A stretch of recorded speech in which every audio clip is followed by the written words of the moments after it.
Hey guys, I'm Piyush and welcome to the part 2 of landscape photography video. अगर आपने landscape photography की part 1 नहीं देखा है तो आप आई कार्ड में क्लिक करके पहले वो वाली वीडियो देख लीजिए। मैंने उस वीडियो में पहले के 5 टिप्स कवर करे हैं और इस वीडियो में मैं नेक्स्ट 5 टिप्स कवर करने वाला हूँ। तो जो पहले की टिप्स थी वो इक्विपमेंट से रिलेटेड थी, क्या क्या इक्विपमेंट यूज़ करके आप लैंडस्केप पिक्चर्स ले सकते हैं। और जो ये वाली वीडियो होगी, इस वीडियो में मैं बेसिकली ये बताऊंगा कि उन चीज़ों को, उन टिप्स को यूज़ करके आप उन इक्विपमेंट को यूज़ करके कैसे लैंडस्केप पिक्चर्स बेटर ले सकते हैं। So without wasting any more time, let's get started. And इस वीडियो में जो मैं टिप्स बताऊंगा उसको डेमोन्स्ट्रेट करके आपको एक्चुअली में शो करने के लिए मैं दूसरे फोटोग्राफर्स के फ़ोटोज़ डालता रहूँगा वीडियो में, ताकि आप देख पाए कि वो सारे जो टिप्स जो मैं आपको बता रहा हूँ कैसे उसको आप फ़ोटोज़ क्लिक करने के लिए यूज़ कर सकते हैं। सो हमारी जो 6th टिप है वो है टाइम ऑफ द डे। वो बहुत इंपॉर्टेंट टिप है एंड बहुत सारे जो फोटोग्राफर्स हैं वो लोग इसको निगलेक्ट करते हैं। अब आप अगर कोई लैंडस्केप पिक्चर ले रहे हैं और अगर आप उसको एक नॉर्मल आफ्टरनून में ले रहे हैं जहाँ पे कोई लाइट ज़्यादा अच्छी नहीं है, तो आप चाहे वो कितनी भी अच्छी लोकेशन पे हो, आपकी फ़ोटो अच्छी नहीं आएगी क्योंकि उसमें कलर्स नहीं होंगे। लेकिन अगर आप वही सेम फ्रेम, सेम लैंडस्केप अगर आप अर्ली मॉर्निंग सनराइज़ के टाइम पे लोगे या फिर इवनिंग में सनसेट के टाइम लोगे, जो कि गोल्डन आवर्स बोलते हैं फोटोग्राफी में, अगर उस टाइम पे लोगे तो आपको फ़ोटोज़ में ड्रास्टिक चेंज मिलेगा। आपको फ़ोटोज़ में स्काई में कलर्स इतने अमेजिंग लगेंगे कि आपकी जो फ़ोटो है वो बहुत अच्छी होने वाली है।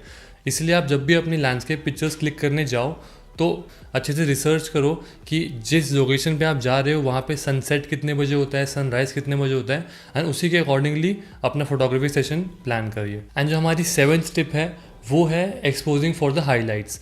अब लैंडस्केप फोटोग्राफी में यूजुअली 2 कंपोनेंट्स होते हैं, एक होता है स्काई एंड एक होता है लैंड। अब स्काई ऑब्वियसली ब्राइट होता है एंड लैंड थोड़ा डार्क होता है। अगर हम डिजिटल फ़ोटोज़ की बात करें तो जब हम एक्सपोज कर रहे होते हैं किसी भी फ़ोटो के लिए, तो या तो फिर हम अगर स्काई के लिए एक्सपोज करेंगे, स्काई को नॉर्मल ब्राइटनेस पे रखेंगे, तो जो लैंड होता है वो बहुत ज़्यादा डार्क हो जाता है। लेकिन अगर हम लैंड के लिए एक्सपोज करेंगे कि लैंड ब्राइट आए, तो स्काई बहुत ज़्यादा ओवर एक्सपोज हो जाता है, उसमें डिटेल नहीं आती, वो ब्लोन आउट हो जाता है। इसमें जो हमें ट्रेड ऑफ करना पड़ता है कि हमें दोनों में से कोई एक चूज़ करना है, या तो स्काई प्रॉपरली एक्सपोज होगा या फिर लैंड प्रॉपरली एक्सपोज होगा।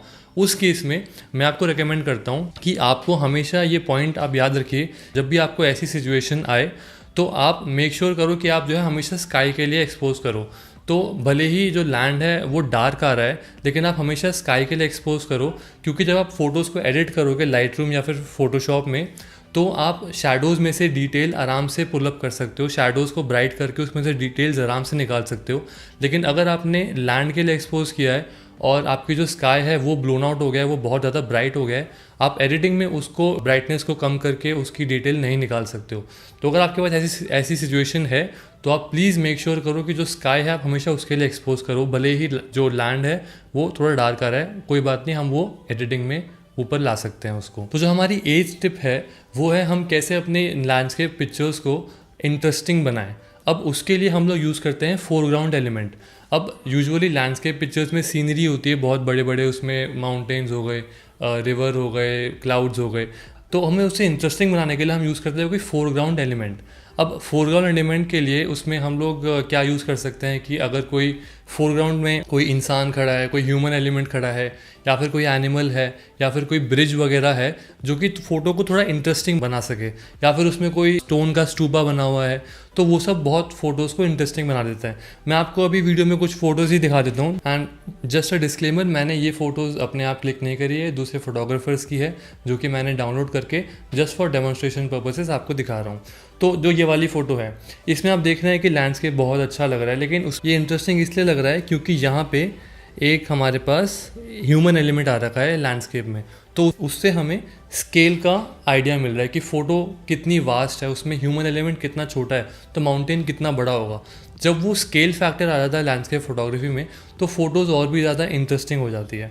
दूसरी फ़ोटो जो मैं आपको दिखाता हूँ उसमें जैसे ये वाली देखिए आप, इसमें बेसिक लैंडस्केप है, माउंटेन है और क्लाउड्स है, लेकिन बीच में जो ह्यूमन एलिमेंट आ रहा है उससे फ़ोटोज़ और भी ज़्यादा इंटरेस्टिंग एंड अपीलिंग हो जाती है। तो इसलिए एक फोरग्राउंड एलिमेंट होना बहुत ज़रूरी है। जैसे कि मैंने आपको बताया कि फोरग्राउंड एलिमेंट में आप सिर्फ ह्यूमन एलिमेंट नहीं, एक ब्रिज वगैरह भी यूज़ कर सकते हैं। तो इसमें देखिए आप, इस फोटो में जो फोटोग्राफर है उसने ब्रिज यूज़ किया है as a foreground element, and उससे फ़ोटोज़ और भी ज़्यादा इंटरेस्टिंग हो गई है। अब जो हमारी 9th टिप है वो है लीडिंग लाइंस को यूज़ करना हमारी लैंडस्केप पिक्चर्स को और भी बेटर बनाने के लिए। लीडिंग लाइंस होती क्या है? लीडिंग लाइंस एक कॉम्पोजिशन का पार्ट है जिसमें हम लोग फोटोग्राफ के अंदर कोई लीडिंग लाइंस लेते हैं जो कि आर्टिफिशियली एडेड नहीं होती है, वो नेचुरली हम उस फोटो को कंपोज ऐसे करते हैं कि उसमें नेचुरल लीडिंग लाइंस आए जो कि व्यूअर का अटेंशन रिटेन करे जब भी वो फोटोग्राफ देखे।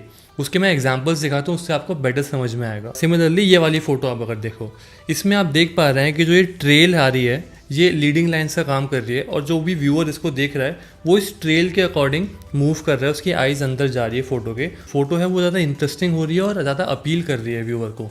और जो दूसरी जो लीडिंग लाइन है इसमें वो है ये माउंटेन का जो रेंज आ रहा है वो बिल्कुल फोटो के सेंटर से होते हुए साइड में जा रहा है। इन सारी चीज़ों से साइकोलॉजिकल इफेक्ट पड़ता है। हो सकता है कि आपको ये फर्स्ट ग्लैंस में दिखे ना, अब अगर आप इस फोटो को किसी और फोटो से कंपेयर करोगे जो कि सिमिलर होगी लेकिन उसमें लीडिंग लाइन्स नहीं यूज़ करी होगी तो आपको ये वाली फ़ोटो ज़्यादा अपीलिंग लगेगी। जो दूसरी चीज़ है हमारी लीडिंग लाइन्स में वो मान लीजिए ये वाली, इसमें भी जो देखेंगे आप तो लीडिंग लाइन्स जो ब्रिज की लीडिंग लाइन्स है वो सेंटर ऑफ द फ्रेम में जा रही है जिसकी वजह से फ़ोटो और इंटरेस्टिंग हो रही है। एंड अब बात करते हैं हमारे लास्ट टिप की, 10th टिप, जो कि है फ़ोटो में मूवमेंट शो करना।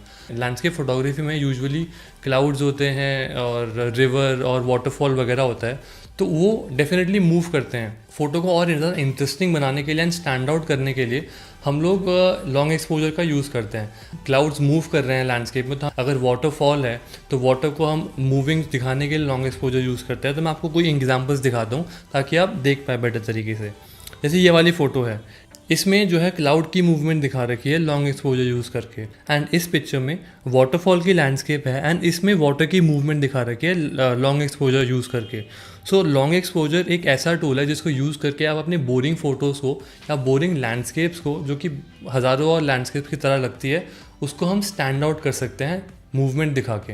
एंड इसी के साथ हमारी लैंडस्केप फोटोग्राफी की पार्ट 2 वीडियो एंड होती है। जस्ट एज अ ब्रीफ हमने बात की, पहली चीज़ जो थी टाइम ऑफ द डे, हमें सनसेट एंड सनराइज़ के टाइम पे शूट करना है। जो सेकंड टिप था एक्सपोजिंग फॉर द हाइलाइट्स। जो थर्ड टिप थी इस वीडियो की वो थी फोरग्राउंड एलिमेंट यूज़ करना। एंड जो फोर्थ टिप थी इस वीडियो की वो थी लीडिंग लाइंस यूज़ करना। एंड जो लास्ट टिप थी मूवमेंट शो करना फोटोग्राफ में थ्रू लॉन्ग एक्सपोजर। अगर आपको ये वीडियो पसंद आई और आपको कुछ नया सीखने को मिला है, चैनल को लाइक करिए, सब्सक्राइब करिए एंड कमेंट करिए एंड अपने दोस्तों के साथ शेयर भी कर दीजिए। एंड अगर आपको पार्ट 1 देखना है इस वीडियो का जिससे मैं इक्विपमेंट से रिलेटेड टिप्स बताता हूँ तो आप इस वीडियो में जा सकते हैं। And see you in the next one. Bye.